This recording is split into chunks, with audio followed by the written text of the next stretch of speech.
ஒவ்வொரு நாள் காலையிலுமே அந்த சின்ன பண்ணையில் சூரியன் உதிக்கிறதுக்கு முன்னாடி ஜம்போ ஏற்கனவே வேலையை ஆரம்பிச்சிருப்பான். அவன் ரொம்ப பெரிய பலசாலி, ஆனால் ரொம்பவுமே சாதுவானவன். அந்த ஊர்க்காரங்க தூங்கி எந்திரிக்கிறதுக்கு முன்னாடியே காட்டிலிருந்து மரக்கட்டைகளை சுமந்துக்கிட்டு வந்துக்கிட்டு இருப்பான். வயலில் இறங்கி ரொம்ப கனமான பாறைகளை நகர்த்திக்கிட்டு இருப்பான். வண்டியோட சக்கரங்கள் எங்கெல்லாம் சேத்துல மாட்டிக்கிடுச்சுன்னா அதை தள்ளி இழுத்துக்கிட்டு வந்துக்கிட்டு இருப்பான். ஒரு முறை கூட இவன் சின்ன குறைகள் கூட சொன்னது கிடையாதுங்க. ஜம்போ அப்படிங்கிறது ஒரு மிகப்பெரிய யானை. அது தொடர்ந்து அந்த பண்ணையில் வேலை செஞ்சுக்கிட்டே இருந்துச்சு. அந்த பண்ணையோட முதலாளி ஆரம்பத்தில் ரொம்ப நல்லவராக தான் இருந்தார். ஆரம்பத்தில் ஜம்போவுக்கு சுத்தமான தண்ணி கொடுப்பாங்க, போதுமான அளவுக்கு சாப்பாடு கொடுப்பாங்க. வெயிலில் ரொம்ப நேரம் வேலை செஞ்சுக்கிட்டு இருந்தா கொஞ்சம் நேரம் ஓய்வு கொடுப்பாங்க. ஆனால் கொஞ்சம் கொஞ்சமாக அது எல்லாமே மாறிடுச்சுங்க. வேலை அதிகமாச்சு, சாப்பாடும் தண்ணியும் குறைய ஆரம்பிச்சிச்சு. அதுக்கப்புறம் ஜம்போவை அடிக்கவுமே ஆரம்பிச்சிட்டாங்க. முதல்ல ஒரு சின்ன குச்சியால் அடிச்சுக்கிட்டு இருந்தாங்க. போக போக ஜம்போ கொஞ்ச நேரம் மூச்சு வாங்கிறதுக்கு நின்னா கூட பெரிய பெரிய குச்சியினால் அடிக்க ஆரம்பித்தாங்க. இந்த ஜம்போவோட காது கிளியிற அளவுக்கு ரொம்ப சத்தமாக இதை மிரட்ட ஆரம்பித்தாங்க. அந்த பண்ணையில் இருக்கிற மற்ற மிருகங்கள், ஆடு மாடு குதிரை, இது எல்லாமே இந்த விஷயத்தை தூரத்துலேருந்து ரொம்ப அமைதியாக பார்த்துக்கிட்டு இருக்குங்க. ஆனால் யாருமே ஒரு வார்த்தை கூட பேசலை. ஜம்போவும் எதுவுமே சொல்லாமல் வேலையை மட்டும் பார்த்துக்கிட்டு இருந்தான். ஒரு நாள் அந்த முதலாளியோட தம்பி அந்த பண்ணைக்கு வந்தாங்க. அவன் ரொம்பவுமே கொடூரமானவன், கொஞ்சம் கூட பொறுமையே இல்லாதவன். ஜம்போவை பார்த்த உடனே அவனுக்கு ஒரு மெஷின் மாதிரி தெரிஞ்சிச்சு.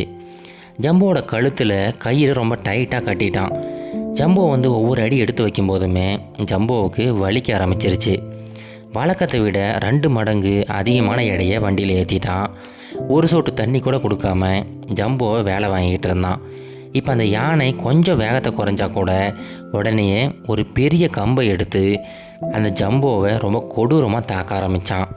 இதை பார்த்துக்கிட்டு இருந்த மற்ற மிருகங்கள் எல்லாம் பயத்தில் அப்படியே கண்ணை மூடிக்கிடுச்சிங்க. ஆனால் ஜம்போ எதுவுமே சொல்லாமல், சத்தத்தை கூட எழுப்பாமல் ரொம்ப பொறுமையாக வேலை செஞ்சுக்கிட்டே இருந்தான்.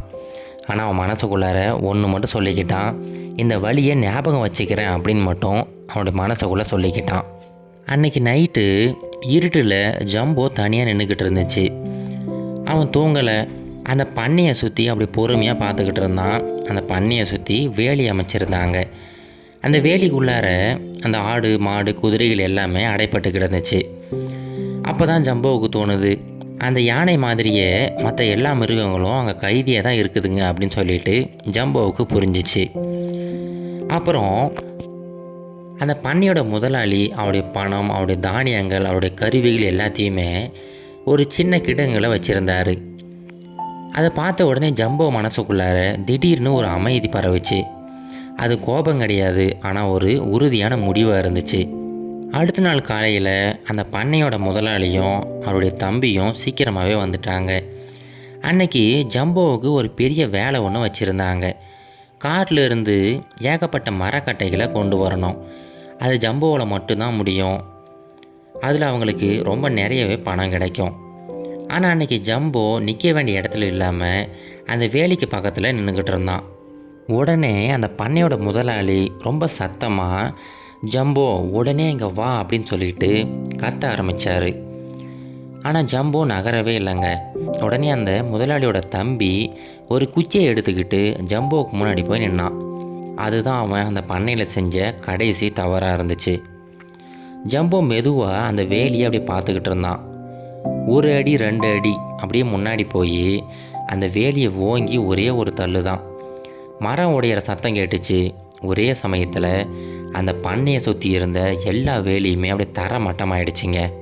அவ்வளவுதான், எல்லா ஆடுகளும் எல்லா மாடுகளும் எல்லா குதிரைகளும் எல்லா பக்கமும் ஓட ஆரம்பிச்சிருச்சிங்க.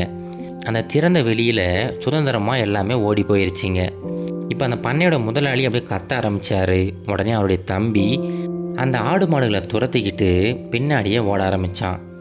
ஆனால் எல்லாமே கையை மீறி போயிடுச்சிங்க. அந்த ஆடு மாடுகள் எல்லாமே இப்போது சுதந்திரமாயிடுச்சிங்க. இப்போ ஜம்போ எல்லாத்தையுமே அமைதியாக பார்த்துக்கிட்டு இருக்கிறான். கொஞ்சம் நேரம் கழித்து அப்படியே அந்த முதலாளியை ஒரு பார்வை பார்க்குறான். அது கோபம் கிடையாது, வெறுப்பும் கிடையாது, ஆனால் அதை விட ரொம்ப பெரிய புரிதல் அதில் இருந்துச்சு. அந்த பார்வை சொல்லாமல் ஒரு விஷயத்த சொல்லிச்சிங்க. அது என்னன்னா, ஒவ்வொரு நாளும் நீ என்னுடைய நிம்மதியை பறிச்சுக்கிட்டு இருந்த, இன்னைக்கு நான் உன்னோட நிம்மதியை பறிச்சிட்டேன் அப்படிங்கிற மாதிரி அந்த பார்வை இருந்துச்சு. அப்படியே ஜம்போ பொறுமையாக அந்த பண்ணையை விட்டு நடக்க ஆரம்பித்தான். அந்த கயிறை விட்டுட்டு அந்த அடிகளை விட்டு பொறுமையாக தலை நிமிர்ந்து நடக்க ஆரம்பித்தான். அவனுடைய பார்வை முன்னோக்கி மட்டும்தான் இருந்துச்சு. ஒரே ஒரு முறை கூட அவன் பின்னோக்கி பார்க்கவே இல்லைங்க. இப்போ இந்த கதையிலிருந்து நம்ம தெரிஞ்சுக்க வேண்டியது ஒரே ஒரு விஷயந்தாங்க. ஜம்போ பெருசாக எதையும் கேட்கலங்க. சுத்தமான தண்ணி, கொஞ்சம் சாப்பாடு, அப்புறம் கொஞ்சம் மரியாதை, அவ்வளவுதான். ஆனால் அந்த மரியாதையை பறிக்கும்போது தான் எல்லாமே மாறுது. உங்கள் வாழ்க்கையிலுமே ஜம்போ மாதிரி ஒரு சில மனிதர்களை நீங்கள் சந்திச்சிருப்பீங்க. ரொம்ப அமைதியாக, ரொம்ப பொறுமையாக எல்லாத்தையும் தாங்கிக்கிட்டு வேலையை செஞ்சுக்கிட்டு இருப்பாங்க. அந்த அமைதியை நீங்கள் ஒருபோதும் பலவீனம் அப்படின்னு சொல்லிட்டு தப்பாக மட்டும் நினச்சிடாதீங்க. ஏன்னா அமைதியாக இருக்கிறவங்க அதிகப்படியான பாரத்தை மனசுக்குள்ளார சுமந்துக்கிட்டு இருப்பாங்க. அவங்க அந்த பாரத்தை கீழே இறக்கி வைக்கணும் அப்படின்னு சொல்லிட்டு முடிவு பண்ணிட்டாங்கன்னா அதுக்கப்புறம் அவங்க எதையுமே கண்டுக்க மாட்டாங்க. உங்களுக்கு எல்லாமே கொடுத்த ஒருத்தரோட நிம்மதியை என்றைக்குமே கெடுத்துறாதீங்க. அதே மாதிரி யாராவது உங்களோட நிம்மதியை கெடுத்தா அவங்க மேலே கோவப்படவோ பழி வாங்கவோ அவசியம் கிடையாது. ஜம்போ மாதிரி நிமிர்ந்த தலையோட கௌரவமாக சுதந்திரமாக வெளியே நடந்து வந்துடுங்க. அதுதான் நீங்கள் கொடுக்குற ரொம்ப ஆகச்சிறந்த பதிலாக இருக்கும். ஜம்போ மாதிரி நீங்களும் ஒரு மிகப்பெரிய பலசாலி தான். உங்களுடைய சுதந்திரத்தை நீங்களே தேடிக்காங்க. இது கரேஜ் டு ஆக் மோட்டிவேஷன் கதைகள்.